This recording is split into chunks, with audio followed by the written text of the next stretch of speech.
I'm more than happy to yield as much time as the gentleman from California, the chairman of the Rules Committee, Mr. Dreyer, may consume.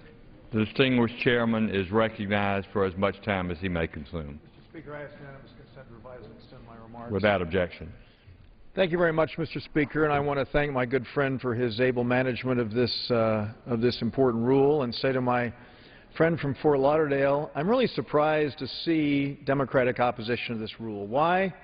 Well, we're dealing with an issue that has been near and dear to my friend from Fort Lauderdale for years, intelligence issues. He served with distinction on the Permanent Select Committee on Intelligence, and we've come up with a structured rule.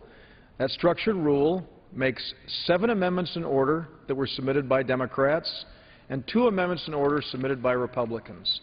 And if you look at the litany of those amendments that Democratic members are offering, it's very clear that we'll have a wide-ranging debate, which, as we all recognize, Democrats and Republicans alike, has to be somewhat limited when we're discussing our nation's intelligence issues. So we've got a rule that makes an order 7 Democratic amendments, 2 Republican amendments to deal with intelligence. And then we have 3 appropriations bills. 3 appropriations bills, all of which, under this proposed rule, will be considered under an open amendment process. Regular order, full open amendment. And I've got to say that when I think back to being in the minority, and we served for 4 years in the minority here, if our friends on the other side of the aisle had come up with a structured rule that made 7 Republican amendments in order and only 2 Democratic amendments in order on the Intelligence Authorization Bill, and it had 3 completely open rules, I feel very sanguine in saying that we would not only embrace, but we would enthusiastically support that kind of rule. And that's why I've got to say that as the American people continue to ask us to work together, I mean, we have the CBO report that just came out, talking about the prospect of another economic recession coming after the first of the year if we don't deal with issues like spending and taxes. And I'm not going to get into a big debate on that. We all know where we stand on those issues. But if we don't deal with those, we face the threat of another very serious economic downturn based on this study that the Congressional Budget Office has just put out. And they're saying to me, as I talk to people in California and around the country, they want us to work together. So we've come forward with a rule, Mr. Speaker, that allows for 3 open rules. And to remind my colleagues what that means is, it means that any member, Democrat or Republican, will have the opportunity to stand up and submit their amendment, debate it here on the House floor, and have an up or down vote on it. And we're going to deal very responsibly in what I believe will be a bipartisan way with intelligence issues. Now, I understand, to be fair, that there's some concerns of what was included in the appropriations bills themselves. But the process itself is one which has existed under both Democrats and Republicans. They provide protection for the work product of the Appropriations Committee, but have an open amendment process on the floor. And so, Mr. Speaker, I'd just like to say that I hope that as we move ahead with these appropriations bills and other items, that our colleagues on the other side of the aisle will recognize that we would have been grateful. We would have been grateful on our side of the aisle when we were in the minority to have the kind of treatment that is now being rejected when we have put it forward on our side. So, again, this is a very fair opportunity which recognizes the rights of Democrats and Republicans alike, and I hope we'll have a bipartisan vote in support of the rule and then move to this very, very important work that we have that lies ahead. And with that, I yield back the balance of my time.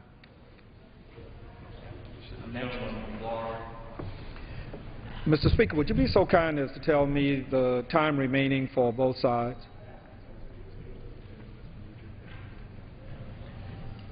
The gentleman from Florida, Mr. Hastings, has 18 minutes. The gentleman from Florida, Mr. Nugent, has 21 minutes. Mr. Speaker, I'm very pleased to yield to my classmate and good friend, the distinguished gentleman from New York, Mr. Hinchey, 2 minutes. Gentleman is recognized. Gentleman is recognized for 2 minutes. Thank you very much, Mr. Speaker.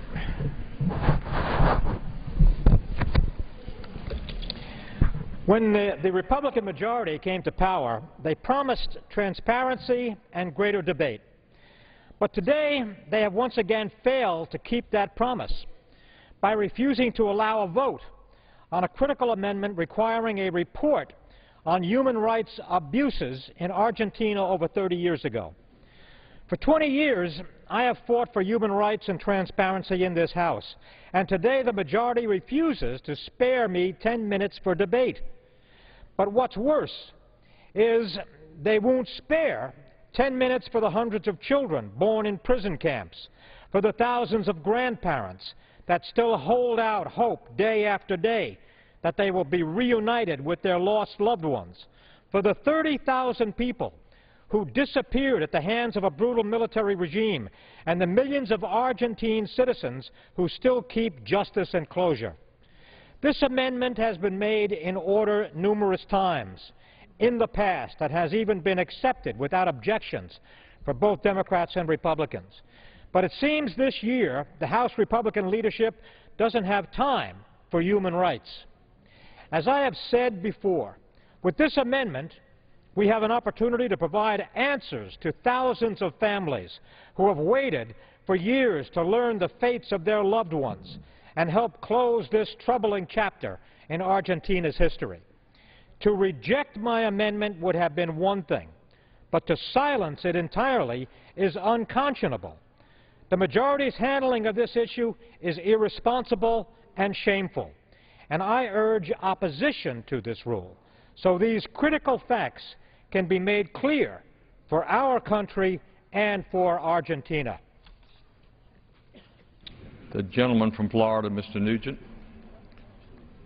Mr. Speaker, the gentleman's amendment, I believe, was made in order in 2011 when it was democratically controlled, and it failed in this House. In fiscal year 2012, the Rules Committee actually made the amendment in order, but the gentleman failed to submit it on the House floor. Mr. Speaker, I continue to reserve the balance of my time. The gentleman from Florida reserves. The gentleman from Florida, Mr. Hastings, is recognized. Thank you. You're welcome, Maurice. If the fact that something failed in 1 year allows that it's not to be brought up another year, then we would be out of business around this joint. But that's if my colleague is seeking me to yield, I understand your point in the end, but I just want to say that Mr. Hinchey should have had an opportunity to make his presentation. And I understand his position as it relates to something that occurred 30 to 40 years ago, but last year he didn't even offer it. It was made in order during the fiscal year, and he didn't even offer it. Well, he offered it now, and we didn't accept it, and therefore perhaps he'll get another chance.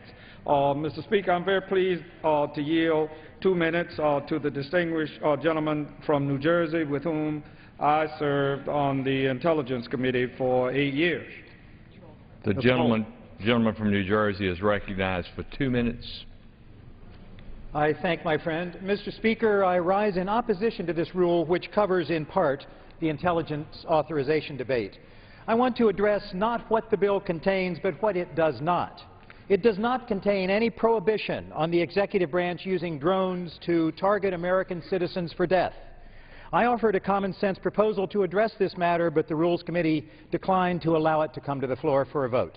Also missing from this bill is any kind of protection for national security whistleblowers who seek to report waste, fraud, abuse, or criminal conduct to the House and Senate Intelligence Committees. I offered a proposal to address that problem, expanding on language from a whistleblower provision that passed this House in 2002 as part of the bill creating the Homeland Security Department, a proposal that likewise was blocked from being considered on the floor. Finally, this bill, or among other things, this bill contains no provision to tell Americans in simple raw numbers how many Americans have had our private communications intercepted by the government over the past several years. Just the number is all we were asking for. That proposal as well was blocked from floor consideration.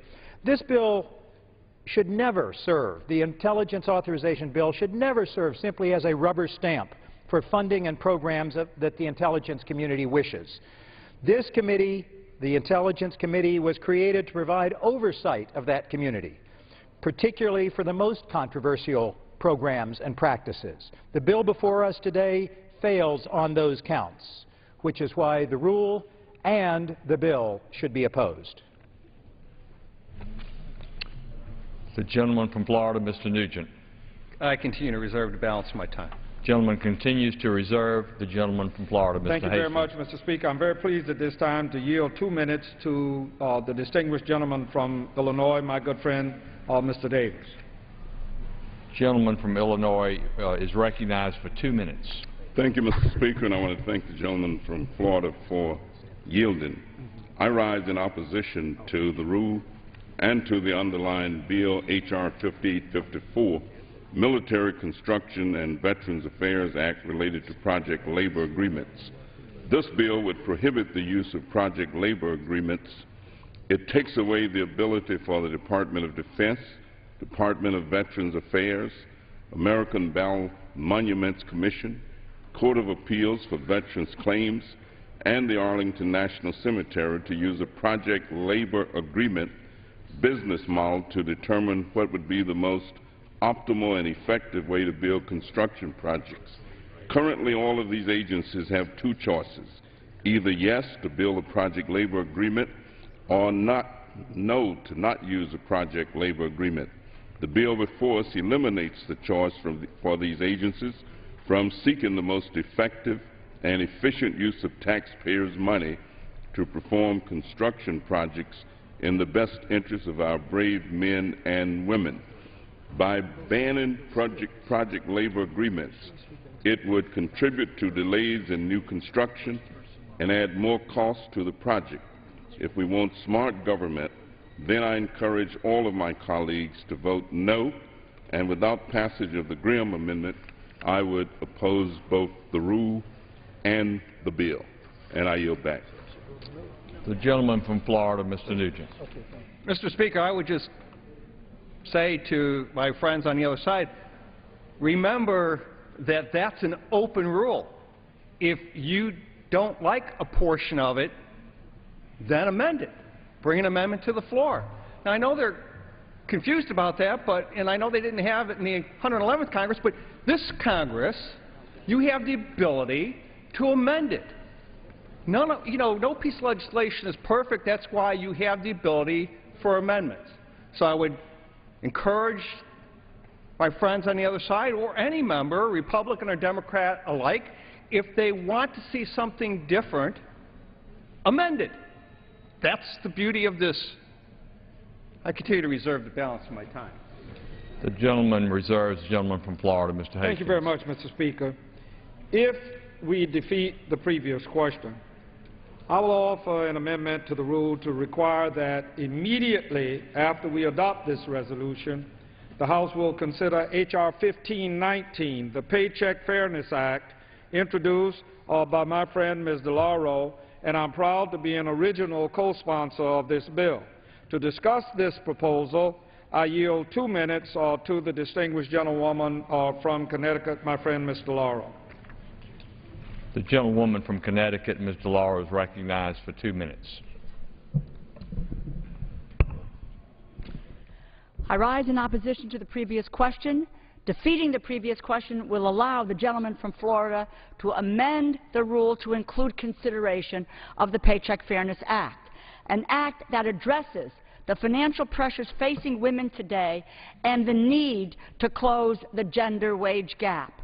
Almost 50 years after Congress passed the Equal Pay Act to end the, and I quote, serious and endemic problem of unequal wages, women, now 1/2 of the workforce, are still making only 77 cents on the dollar as compared to men. This holds true across occupations and education levels. Some have called unequal pay, and I quote, a myth or a distraction. It is neither. Women should be paid the same as men for the same work. That is what paycheck fairness is all about.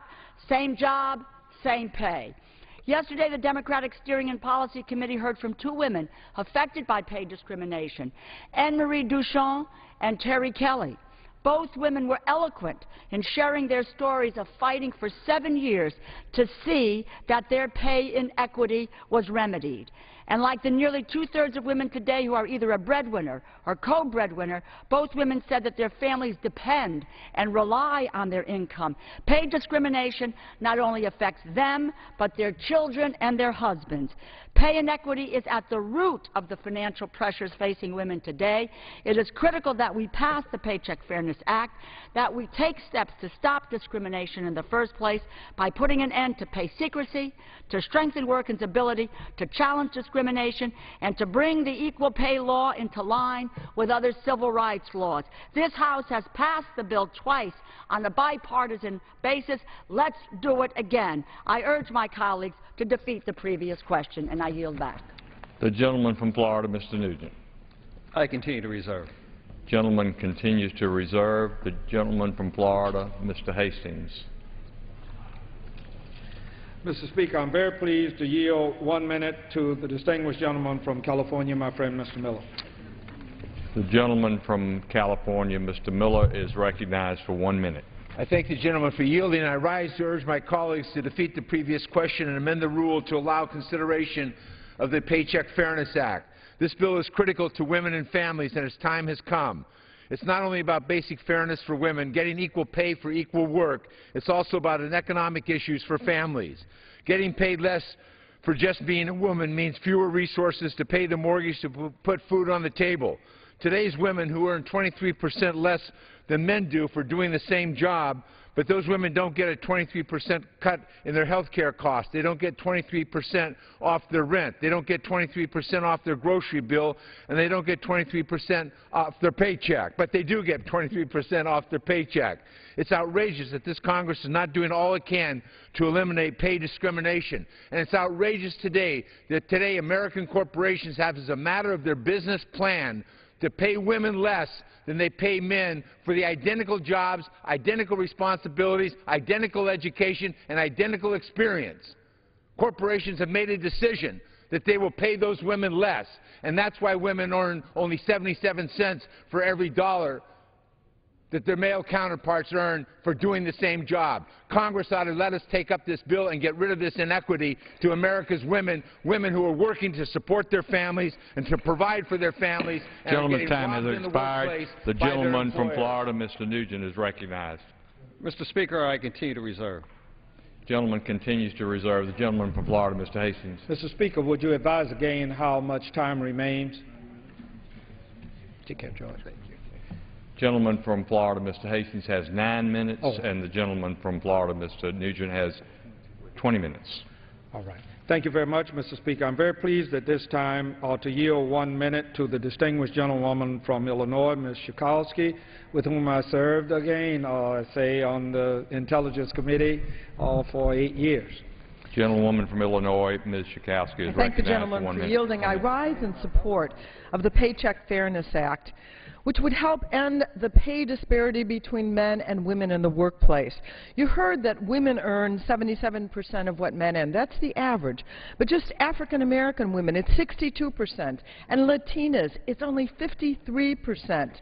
In Illinois, as a group, full-time working women lose approximately $21 billion a year due to the wage gap.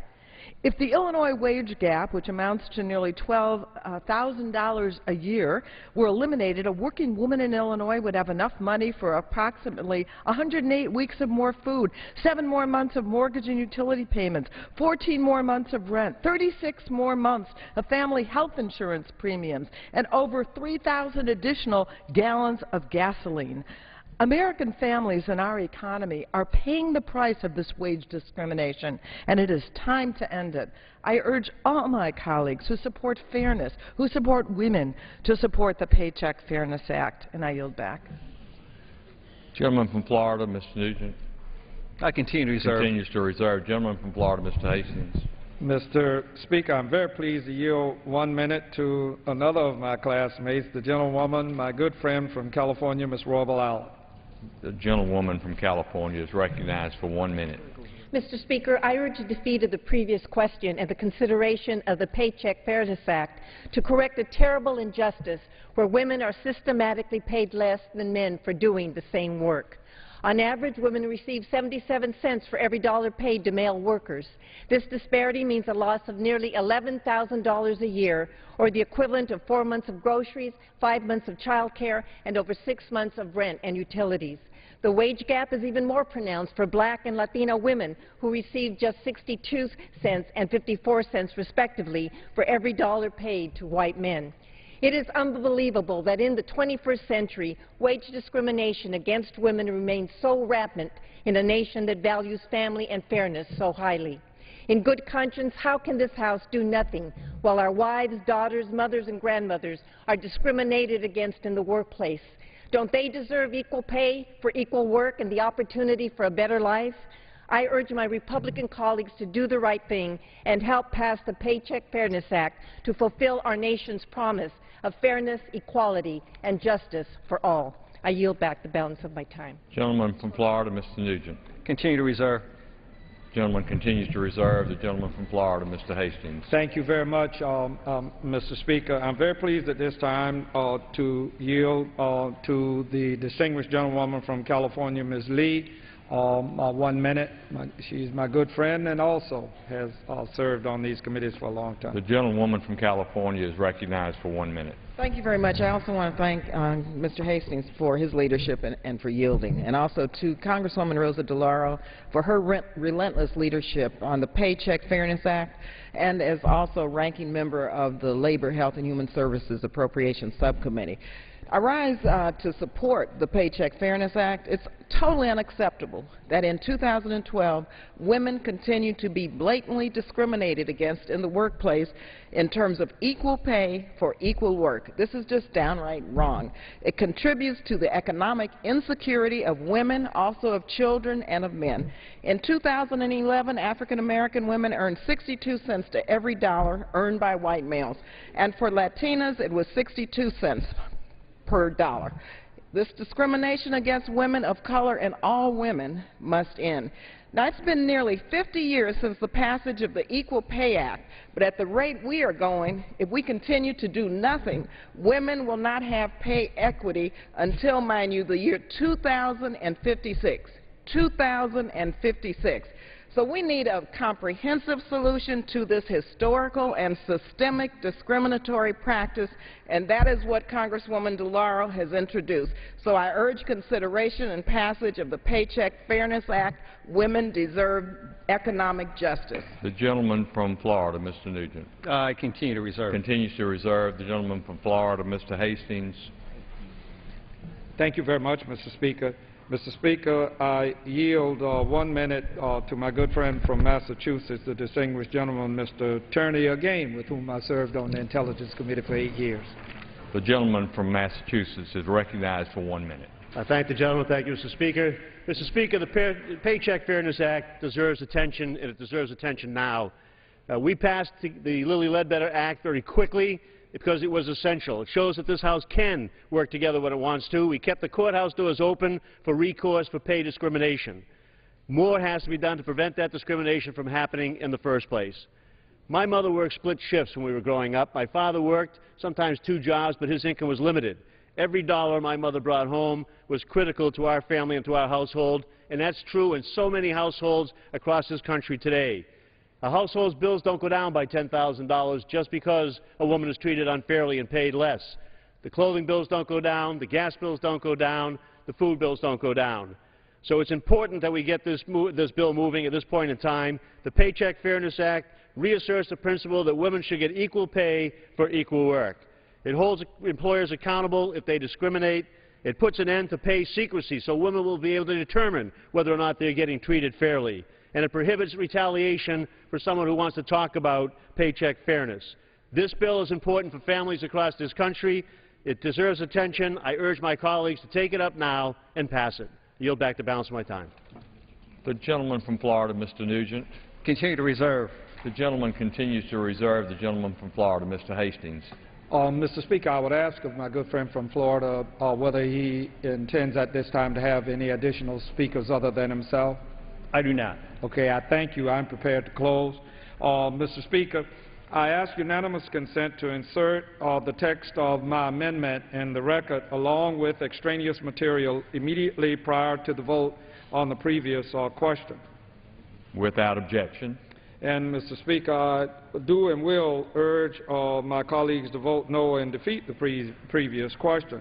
But at this time, I will close by saying our future economy, national security, and way of life depend on harnessing the power of scientific advancement, technological progress, and clean energy. And in this respect, America has no peers in the world.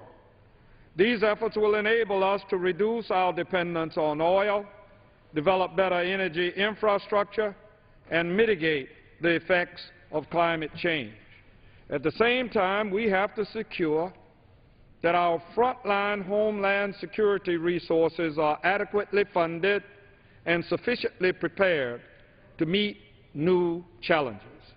We cannot be distracted by ideological poison pill amendments on abortion. We cannot be dissuaded from making the necessary investments because of false claims that we cannot afford them.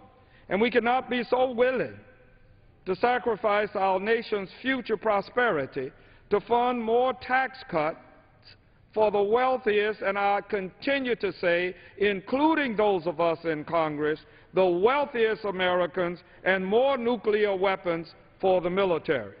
These appropriations measures are Congress's best opportunity to set our nation's priorities and to invest in our economy. Continually defending these programs is the opposite direction of where we need to go.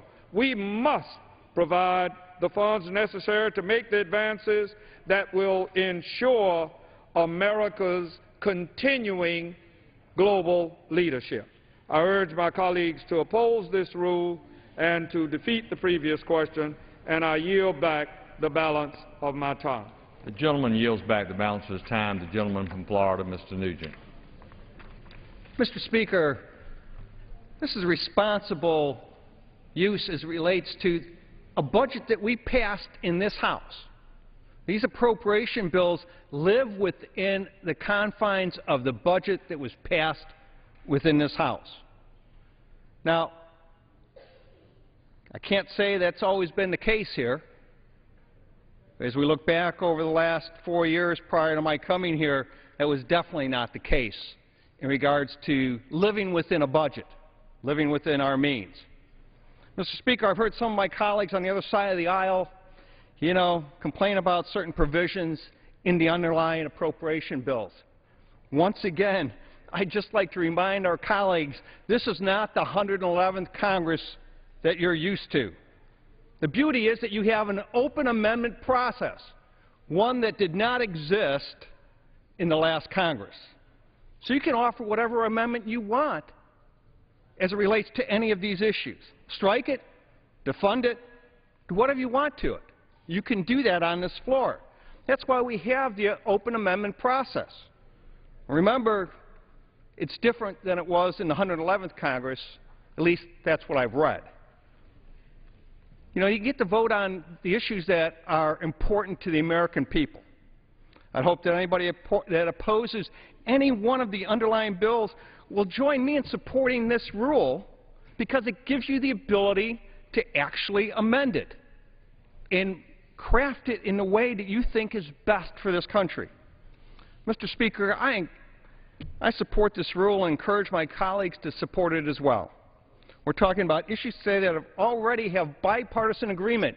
You hear those on the other side of the aisle talk about issues that are in these appropriation bills, but they passed out of committee unanimously. Democrats and Republicans alike all voted for it unanimously to pass those out of committee. That's pretty telling in regards to what's contained within the appropriation bill.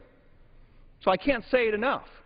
They were passed out of committee unanimously, Democrats and Republicans alike, without dissension. We're talking about funding the federal government, something that is fundamental to what we do, something that we have to do as a member of Congress. And we're doing it in a fiscally responsible way that provides for our government, our veterans, our Homeland Security, and our intelligence community, while simultaneously taking steps to reduce federal spending, which is what we have to do. I commend the Appropriations and the Select Intelligence Committees for their diligent, bipartisan work on these 4 underlying pieces of legislation. I commend Chairman Dreyer and my fellow Rules Committee members on bringing these bills to the floor in an open process.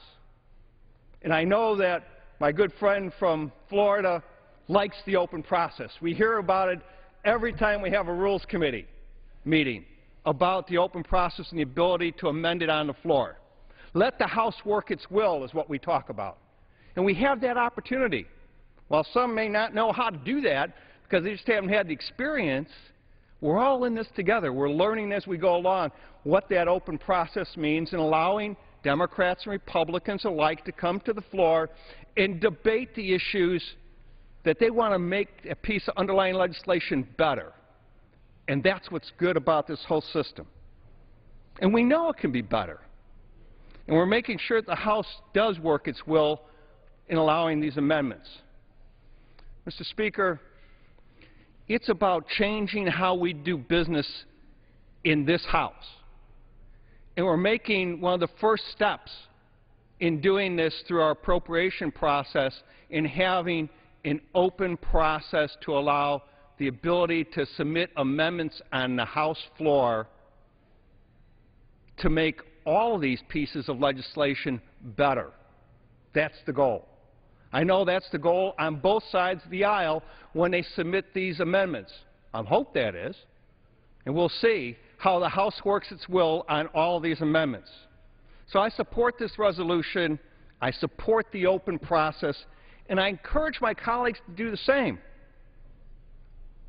If they want to make a bill better, then offer the amendment on the floor on the 3 bills, the appropriation bills that you have the ability to do on.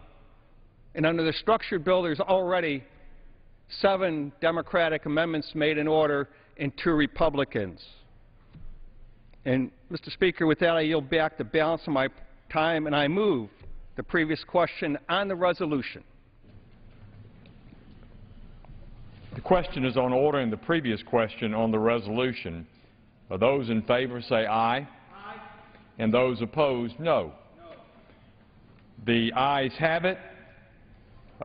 Mr. Speaker? The gentleman from Florida, Mr. Hastings. Mr. Speaker, I ask for the yeas and nays. The yeas and nays are requested. Those favoring a vote by the yeas and nays will rise. A sufficient number having risen, the yeas and nays are ordered. Members will record their votes by electronic device. Pursuant to Clause 8 and Clause 9 of Rule 20, this is a 15-minute vote on ordering the previous question. This vote will be followed by 5-minute votes on adopting House Resolution 667, if ordered, and suspending the rules and passing House Resolution 35, House of Representatives 3541. This is a 15-minute vote. It's the first of 3 votes on the House floor. They've spent the first hour here debating the rules for consideration of 4 bills, one of them the Intelligence Authorization Bill for 2013. The other 3 are spending bills for 2013, Military Construction and Veterans Affairs, the Homeland Security Spending Bill, and also Energy and Water. And we expect, if they approve the rule here, that they'll move on to a general debate and later amendment consideration on the Intelligence Authorization Bill. But first up, this first of 3 votes, this is the motion, this is the previous question. The Democrats calling for the previous question so that Representative Hastings of Florida can offer his amendment to the rule dealing with the so-called Paycheck Fairness Act, dealing with wage discrimination between men and women. This first vote is 15 minutes, and after that, consideration again of the rule.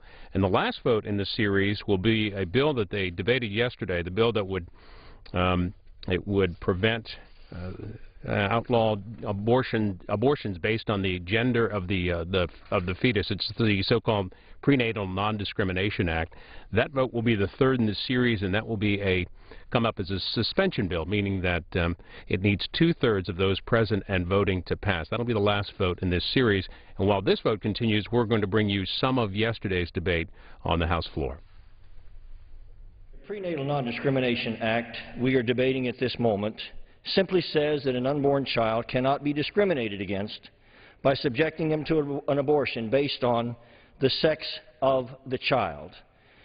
Because between 40 and 50% of African American babies, nearly 1 in 2, are killed by abortion, that's 5 times, Mr. Chairman, the rate of white children. I believe with all of my heart that this bill should also prohibit race-targeted abortion, as it did when the bill was first introduced.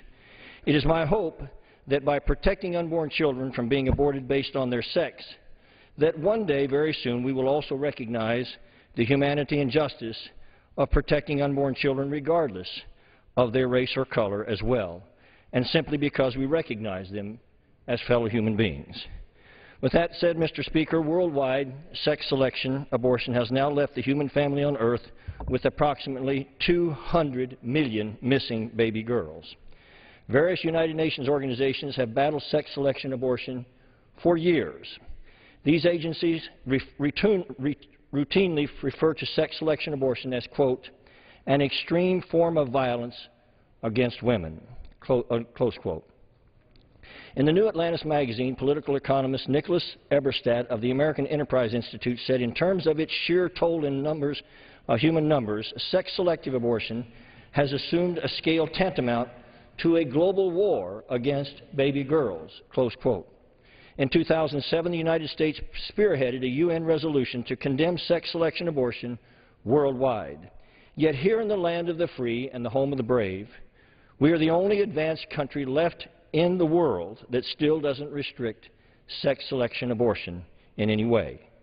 Mr. Speaker, a number of academic papers have now published evidence that the practice of sex selection abortion is demonstrably increasing here in the United States, especially, but not exclusively, in the Asian immigrant community.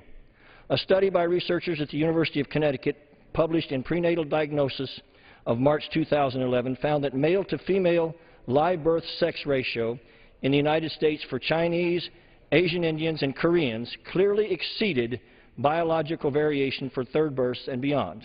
Mr. Speaker, deliberate prenatal sex selection is the only plausible explanation. Dr. Sunita Puri and 3 other researchers at the University of California interviewed 65 immigrant Indian women in the United States who had sought or were seeking sex selection abortion.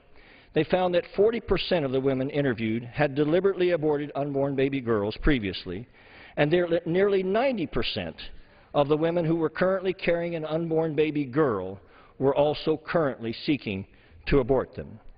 This was an incredibly powerful study, Mr. Speaker, and it discussed in detail the multiple forms of pressure and outright coercion to which these women are often subjected. 62% of the women described verbal abuse from their husbands or female in-laws, and fully 1/3 of women described past physical abuse and neglect, all related specifically to their failing to produce a male child. As a result, these women reported aborting multiple unborn baby girls in a row because of the pressure that was put on them to have a male child. Mr. Speaker, sex selection abortion is extreme violence against both unborn baby girls and their mothers. It's been a primary enforcement mechanism for China's forced abortion and one-child policy for many years. It has dramatically increased sex trafficking and violence against women due to the imbalanced sex ratios left in its wake across the world. And we now know that it is a tragic circumstance into which many women are also being coerced. This evil practice has now allowed thousands of little girls in America and millions of little girls across the world to be brutally dismembered, most of them in their 2nd or 3rd trimester, when they are capable of feeling extreme pain simply because they were little girls instead of little boys, Mr. Speaker. Sex selection is violence against women, and it is the truest kind of war against women. And it has now brought humanity to a place where the 3 deadliest words on this earth are, "It's a girl." What in God's name have we come to, Mr. Speaker? You know, I've often asked myself what finally enlightened and changed the hearts of those across history who have either perpetrated or supported or ignored the atrocities and human genocides of their day. And while I probably will never fully understand, I believe I caught a glimpse of the answer from my 3-year-old little girl, Gracie. As I was holding her and we were watching her favorite laughing baby videos on YouTube, I inadvertently clicked on a video that showed a young man from China playing poignant and beautiful music on the piano with his feet because both of his arms had been amputated when he was a child. Trying to seize on a teaching moment, Mr. Speaker, I said, "Look at that, Gracie. He's playing the piano with his feet. Isn't that amazing?" But with a stricken little look on her face, Gracie said, "But Daddy, he doesn't have any arms." And I said, "I know, baby, and that's very sad, isn't it?" And she said, "Oh, Daddy, it is very sad. We got to help him. We just got to. We've got to get some arms and give it to him." And I said, "But baby, there aren't any extra arms. They're all hooked on to other people." And she thought for a moment and looked at me with wet little eyes and pulled up her sleeve and held up her little arm and said, "But Daddy, can I give him one of my arms if it will fit on him?" You know, across human history, the greatest and most loving voices among us have always emphasized the critical responsibility each of us has to recognize and cherish the light of divine, eternal humanity shining in the soul of every last one of our fellow human beings. And I believe the answer to some of these seemingly unanswerable questions, Mr. Speaker, that face the human families and how we see each other. On that YouTube video, I saw an amazing young man who played heart-stirring music with his feet. But my little girl saw a child of God who had no arms and wanted to give him one of hers. And how very thankful I am that my little Gracie was not one of the hundreds of millions of little girls whose lives and hearts were torn from this world before they ever saw the light of sunrise, simply because they were little girls instead of little boys. And I know that this Congress deals with many controversial issues where it's sometimes difficult for Republicans and Democrats to find common ground. But I refuse to believe that we cannot find enough humanity in this body to conclude together that it is wrong to knowingly kill unborn children because they are baby girls instead of baby boys. And with that, Mr. Speaker, I reserve the balance of my time. Gentleman reserves. Gentleman Mr. from Speaker, Michigan. I would yield myself such time as I may consume. So recognize.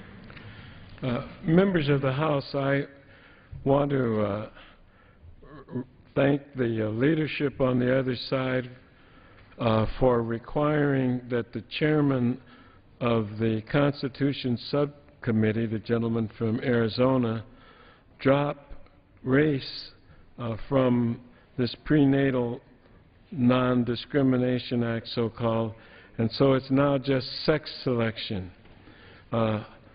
It's the latest in a long series of measures intended to chip away at a woman's right to seek safe, legal medical care.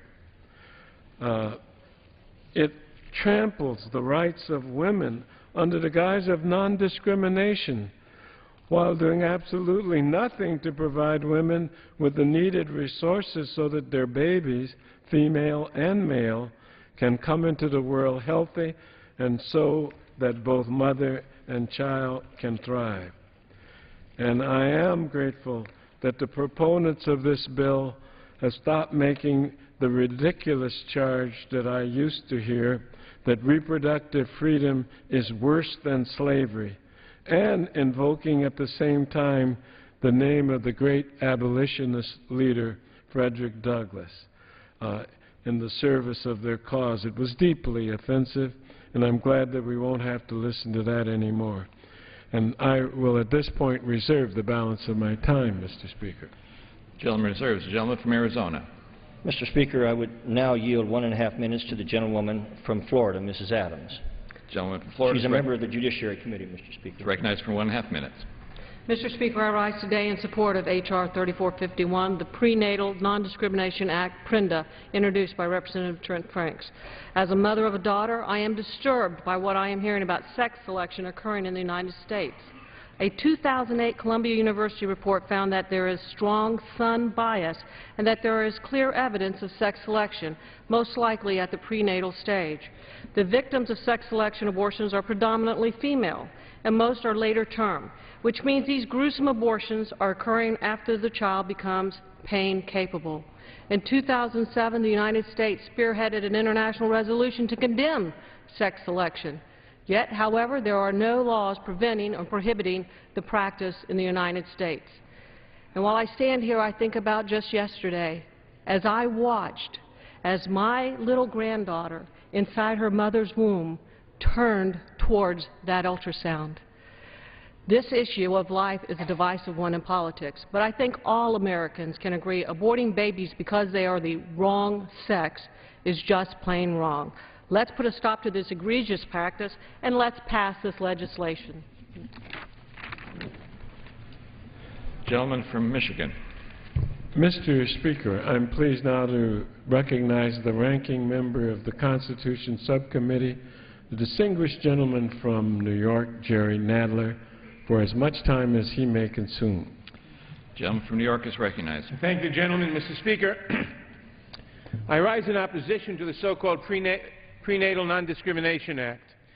Today, the Republican majority continues its war on women in a new and creative way by attempting to couch legislation that would destroy women's fundamental constitutional rights as a women's rights law.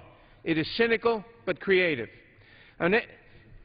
Trying to destroy women's constitutional rights and pretending that it is somehow being pro-woman plays well to the far right-wing base but does nothing to help American families get on their feet and put people back to work.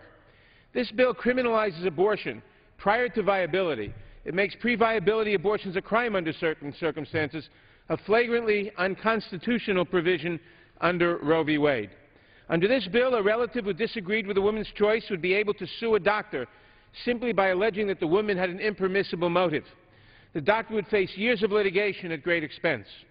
A relative could even obtain an injunction blocking an abortion from going forward merely by alleging that the abortion is being done for the purposes of sex selection. While the matter is being litigated, the pregnancy would go forward so that regardless of the merits, a woman would be compelled by a court injunction to proceed with her pregnancy against her will, perhaps to have an abortion at a much later stage with a much more mature fetus. Any clinic employee who suspected, merely suspected, that a woman's motives ran afoul of this law would have a legal obligation under penalty of prison to report that suspicion to law enforcement. How would this affect the basic practice of medicine? H.R. 3541 would force health care providers to inquire into a woman's reasons for seeking abortion services. Physicians would have to consider whether women seeking routine non-abortion services, such as determining the sex of the fetus, might then use that information in deciding whether to continue a pregnancy. Given the severe civil and criminal penalties in this bill, doctors would be forced to police their patients, read their minds, and conceal information from them.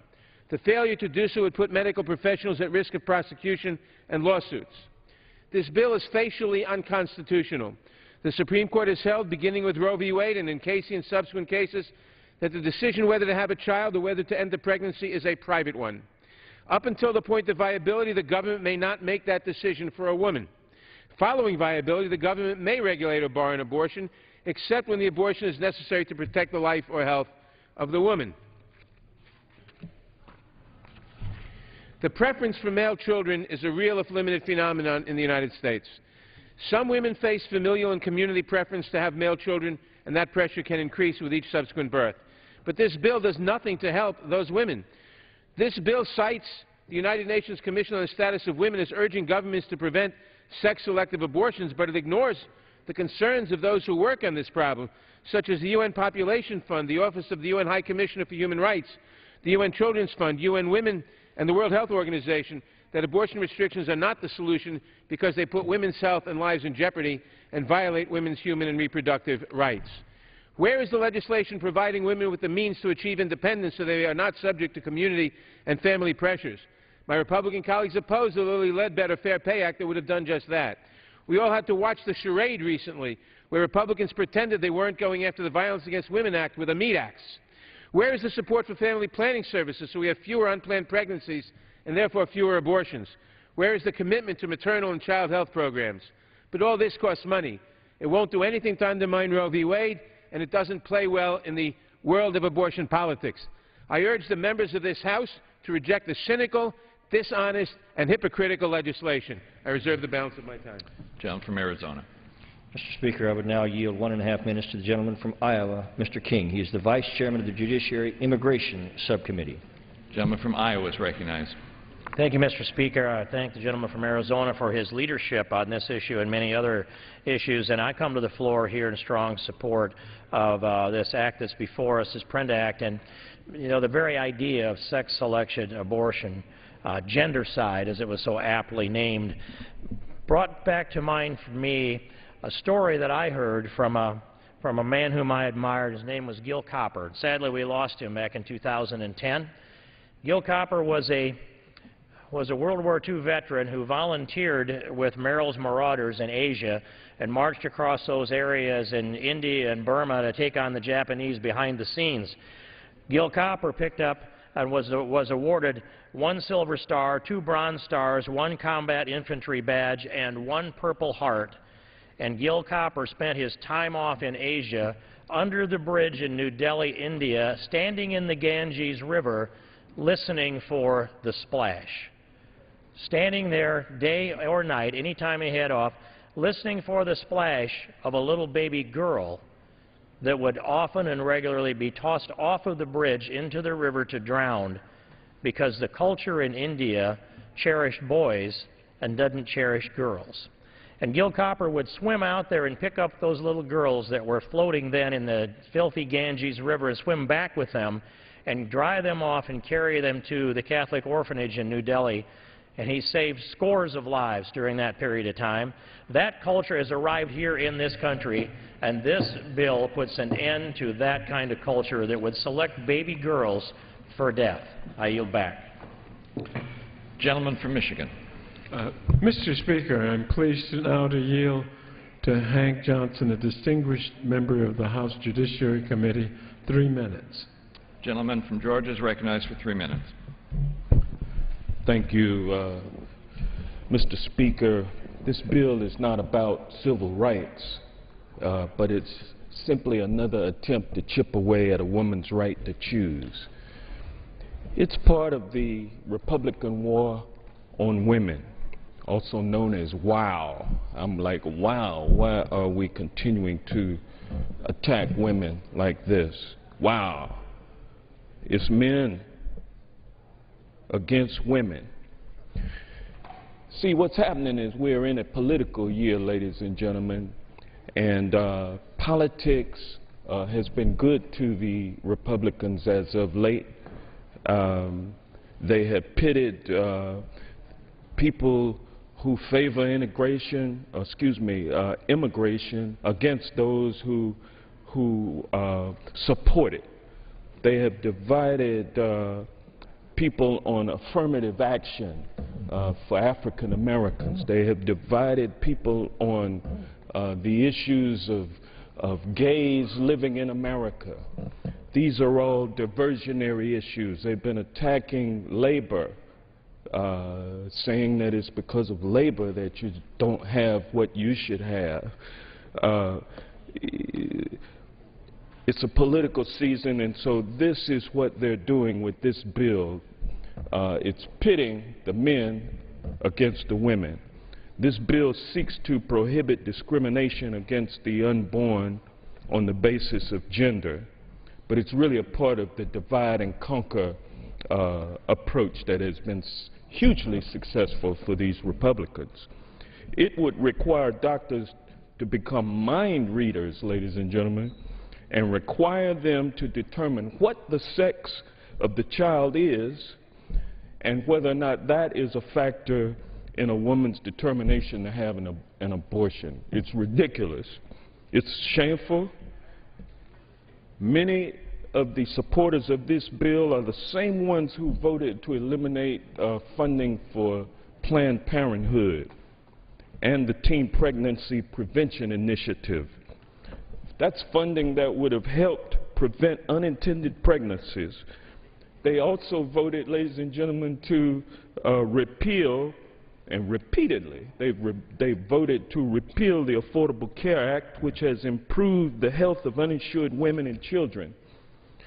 And recently they supported Rush Limbaugh in his attack on women and access to contraception. You see, this is part of the war on women. Wow. The record is shameful and it's clear. Instead of divisive attacks on a woman's right to choose, we should unite behind policies that prevent unintended pregnancies in the first place. I urge a no vote, and I yield back the balance of my time. Gentleman from Arizona. Mr. Chairman, I would now yield 1 minute to the gentlewoman from New York, Mrs. Burkle. She is a member of the Oversight and Government Reform Committee. Gentlelady from New York is recognized for 1 minute. Thank you, Mr. Speaker, and I thank the gentleman from Arizona for his excellent work on this important bill. I rise this afternoon in support of H.R. 3541 as a woman, as a mother of 4 daughters, and as a grandmother of 3 granddaughters. Mr. Speaker, there can be no rights for women if we don't allow them the right to life. And what we're hearing from the other side this morning is about money and about political campaigns and about the rhetoric of the war on women. This is the ultimate war on women, Mr. Speaker. If we don't allow women to be born, we cannot talk about any other rights. So I stand here today. I urge all of my female colleagues in this House of Representatives to stand together and support H.R. 3541. Thank you, Mr. Speaker. I yield back. Yields back. Gentleman from Michigan. Mr. Speaker, I am pleased now to recognize the distinguished physician from Washington State, the Honorable Dr. McDermott. 2 minutes. Gentleman from Washington is recognized for 2 minutes. Without objection, this revision and extension is so ordered. Mr. Speaker, as I listen to this debate, I'm not sure if we're talking about India or China, or where are we talking about here? The Republicans have set up another straw man. This bill is another Republican attack on women's rights. At the same time, it's masquerading as an anti-discrimination bill. It's about as cynical and deceptive as anything I've seen on the floor. I asked the proponents of this bill, if you care, Mr. Speaker, if they care about discrimination against women, why did they vote in the last Congress against women's rights to challenge gender-based pay discrimination? Why did you also vote to allow health insurers to continue charging women higher premiums based on their sex? These votes are on the record. That's what you think of women. My friends, this bill is not what it claims to be. It is not.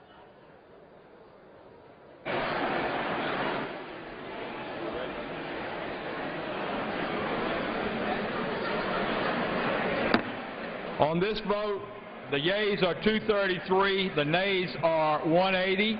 The previous question is ordered. The question is on adoption of the resolution. Those in favor say aye. Those opposed, no. In the opinion of the chair, the ayes have it. Mr. Chairman, Mr. Speaker. The gentleman from Florida, Mr. Hastings. Mr. Speaker, I can't hear you as well as you evidently couldn't hear us, but I asked for a recorded vote. A recorded vote is requested. Those favoring a recorded vote will rise. A sufficient number having risen, a recorded vote is ordered. Members will record their votes by electronic device. This is a 5-minute vote. This is a vote on the rule for consideration of 4 bills. One is the Intelligence Authorization Bill for 2013 and 3 spending bills for 2013, military construction, the Homeland Security spending bill, and the one for energy and water. We expect if the rule carries, they will move on next to general debate and consideration of the 9 amendments for intelligence that are allowed for under the rule. One more 5-minute vote after this. It'll be the vote on the bill you just saw debate on the banning sex-selective abortions. That vote comes up next. Now, that will be a 2/3 vote. It's a suspension bill, so it'll require 2/3 of those present and voting in the affirmative to pass.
On this vote, the yeas are 246, the nays are 166.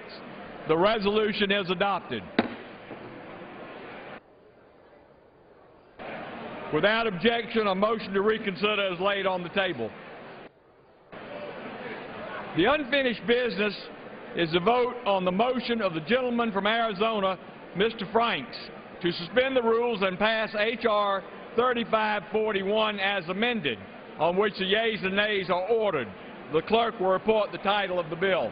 H.R. 3541, a bill to prohibit discrimination against the unborn on the basis of sex or race and for other purposes.